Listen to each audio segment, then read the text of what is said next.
This is it for lots of parents across the country. This week marks the last week of school. So while the last thing you want to do is think about during the summer is learning, the summer slide is real. And here to tell us how we can prevent it and what it actually is education strategist Dwayne Matthews. Maybe you can teach me to read a little better. Okay, let's start with the expression summer slide. What is it and how real is it? So the summer slide is very real. Typically what you find is kids lose academic skills and knowledge skills across the summer. And typically you're looking at about a month worth of loss, and that compounds over time. So by grade 9, they would have had a series of months that they can fall behind. So it's really important that parents do a little bit to bridge that gap. Okay, bridging the gap, does that mean that the kids shouldn't have a break, though? Don't they deserve a break? Don't parents deserve a break?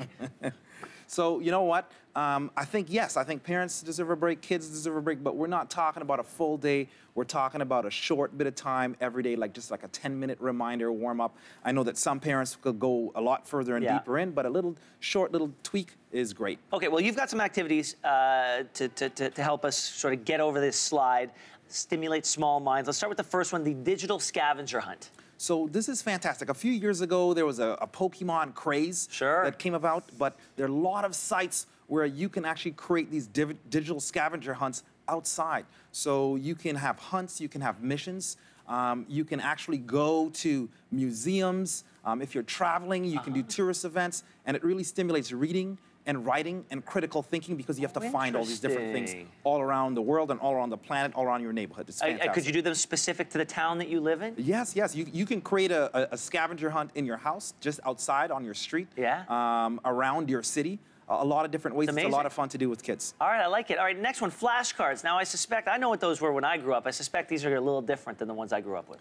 Well, you know, one of the great things about flashcards is they're old classic technology that work. They're tried and true. And one of the things, if you can imagine a grade 1 is just learned to read, they're an emergent reader, and then they're going to go 60 days with nothing. And so they can come back and not really know anything about the sight words. So one of the things it's great to do, one of the things that I did with my son when he was young, is that I would hold up these flashcards and he'd put the pictures together. And once he put those pictures together, he would know the words. And we do that maybe 5 minutes a day. And it really, really helped when he got into grade 2.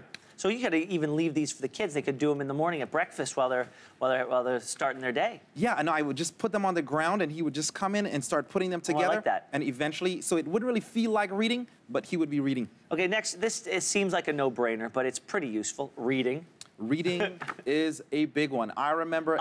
they say it's fundamental. It is fundamental. I can remember not having access to books growing up, and so I would have these huge drawbacks. But now, here, we have lots of books. There are over 500 libraries in Canada, and these are not like the libraries of years gone by. You have movies, you have music, you have audio, you have lots of different things. They even do computer programs in there as well. All right, Dwayne, the last one is an important one. What is this last activity to stop the summer slide? So the last activity that I think is super, super important is really looking at unscheduled play. A lot of times we have play dates that are sort of scheduled, and one of the ways that I've seen parents do this is they've established a WhatsApp or an iMessage group, and then they have an open house so the kids can move and self-organize all through the houses, but the parents can say, hey, you know, the group is coming to this house, or the group is going to that house, or hey, you know, we're not going to do any digital. And so it's a really great way for kids to develop those social skills, those leadership skills, those cooperative skills. Really critical for the 21st century, and they're not going to get that with the structure. So essentially, it's using new technology to go back to the way things used to be. Exactly. It's a hybrid of both. It really is about technology as a tool, and how do we use that technology as a tool to get a job done that we're trying to get done. Dwayne, so the whole point is make sure they have fun during the summer, but take a few minutes every day just to keep their brains sharp. A few minutes every day to sharpen their brains will really help to stop this summer slide. You don't want them going back to school as dull as a butter knife. No, you don't. All right. Dwayne, thank you so much. Thank you very much for having me, Ben. And we'll be right back.